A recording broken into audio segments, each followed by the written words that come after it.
আসসালামু আলাইকুম। আশা করছি সকলে আল্লাহর রহমতে ভালো আছেন। আজ আমি তৈরি করব লাউ পাতার ভর্তা। ভর্তার জন্য আমি কচি লাউ পাতা নিয়েছি, ওগুলার ডগা সকার রেখে দিয়েছি। এবার লাউ পাতাগুলোকে ভালো করে ধুয়ে নিব। ভর্তার জন্য যে যে উপকরণগুলো লাগবে আমি নিয়েছি 2টা মাঝারি সাইজের পেঁয়াজ, 5টা শুকনো মরিচ, 6-7টা কাঁচামরিচ। কাঁচামরিচগুলোতে একদম ঝাল কম তা বাড়িয়ে নিয়েছি, আর লাউ পাতাগুলোকে ছোট টুকরা করে নিয়েছি। ভর্তার জন্য আরও নিয়েছি সরিষার তেল এবং সয়াবিন তেল। লাউ পাতাগুলোকে সিদ্ধের জন্য বসিয়ে দিতেছি।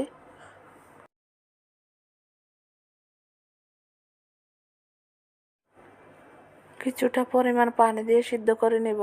অবশ্য লাউ পাতা থেকে পানি বাইর হবে, তারপরও একদম নরম করার জন্য আমি কিছুটা পানি দিয়ে নিলাম।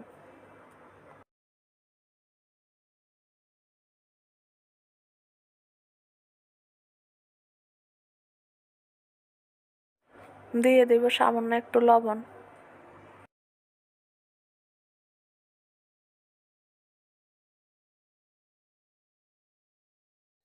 এবার আমি ঢাকনা দিয়ে দিব যেন দ্রুত সিদ্ধ হয় লাউ পাতাগুলো। আমার লাউ পাতাগুলো সিদ্ধ হয়ে গেছে। অবশ্যই খেয়াল রাখবেন নিচে যেন লেগে না যায়, তাহলে ভর্তার স্বাদ নষ্ট হয়ে যাবে। একটু পানি থাকতে আমি নামিয়ে ফেলবো, কারণ এগুলো ঠান্ডা হলে আমি ব্লেন্ডার করে নেব। চাইলে শিলপাটার মধ্যে বেটে নিতে পারেন।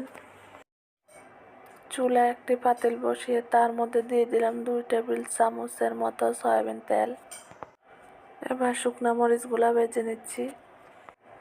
যে যে পরিমাণ ঝাল খান অবশ্যই চেষ্টা করবেন সেরকম ঝাল দেওয়ার জন্য। মরিচ ভাজা হয়ে গেছে, সেই একই তেলের মধ্যে দিয়ে দিলাম পেঁয়াজ কুচি। আমি এই ভর্তার জন্য 2টা মাঝারি সাইজের পেঁয়াজ নিয়েছি, অর্ধেক রেখে দিয়েছি আর অর্ধেক ভেজে নিচ্ছি। আর দিয়ে দিলাম কাঁচামরিচ। এগুলাকে আমি বেশি ভাজবো না, শুধু একটু নরম করে নিব।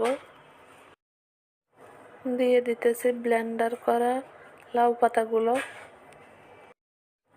এবার লাউ পাতাগুলোকে আমি পানি শুকানো পর্যন্ত ভেজে নিব।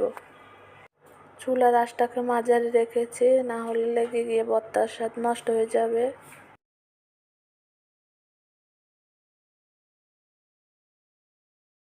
ভাজা হয়ে গেছে, এবার নামিয়ে ফেলবো।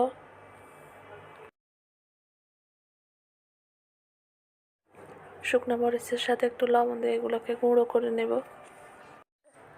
লবণটা অবশ্যই বুঝে দিতে হবে, যেহেতু আমরা লাউ পাতা সিদ্ধের সময়ও লবণ দিয়েছিলাম।